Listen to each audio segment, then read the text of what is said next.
अस्सलाम वालेकुम friends, welcome back to Top Smarties. Drama serial Hum दोनों।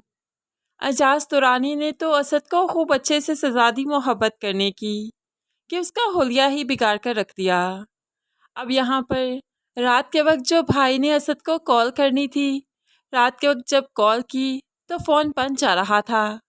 सभी घर वाले परेशान हो गए कि असद का फ़ोन क्यों बंद जा रहा है। अब वो क्या जाने कि असद तो एजाज दुरानी के हत्थे चढ़ गया। लेकिन यहाँ पर बाप ये कहकर सबको तसल्ली देता है कि होप्सो वहाँ पर सिग्नल का मसला हो, नेटवर्क का मसला हो। लेकिन माँ को तसल्ली नहीं आती। रात को सोते सोते डर कर उठ जाती है, मेरा असद कहाँ है।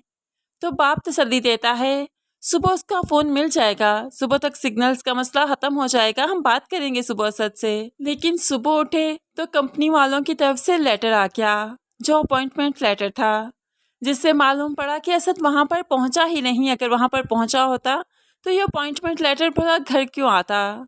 अब तो सभी परेशान हो गए। वफ़ा को भी मालूम पड़ गया कि असद दुबई पहुँचा ही नहीं। वफ़ा भी तड़प उठी, रोने लगी। तो शेरोज़ भी यहीं पर था। वो तो कहने लगा, तुम ऐसे रो रही हो जैसे वो मर गया है। अगर वो वहाँ पर नहीं पहुँचा तो पाकिस्तान में है, तुम ढूंढ लो उसे।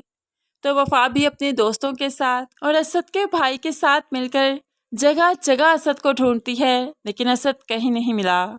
आखिरकार रात को थक हार कर घर वापस लौटने लगे तो वफ़ा कहने लगी, कोई अस्पताल, कोई पुलिस स्टेशन, कोई मुर्दाखाना नहीं छोड़ा हमने, लेकिन असद गया तो गया कहाँ, कहीं भी नहीं मिल रहा।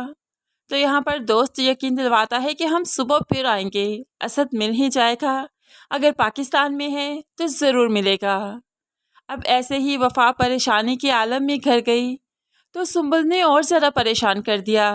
वफ़ा क्यों से जगह जगह ढूंढ रही हो, वो बच्चा नहीं है जिसे घर का रास्ता मालूम नहीं।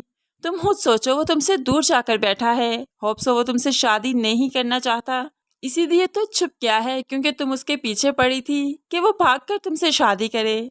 ऐसे में मुझे नहीं लगता कि तुम्हें बार बार उसे ढूंढना चाहिए।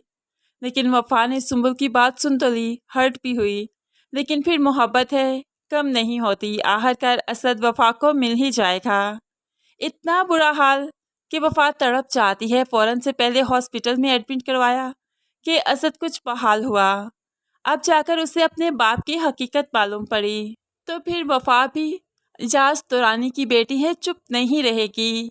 इन्हीं ज़ख्मों की हालत में वो असद से निकाह कर लेती है और असद के साथ उसके घर में हंसी खुशी रहने लगती है। लेकिन एजाज दुरानी भला इनको हंसी खुशी कैसे रहने देगा। शेरोज़ के साथ मिलकर वो गेम खेलेगा कि असद ज़िंदगी भर याद रखेगा।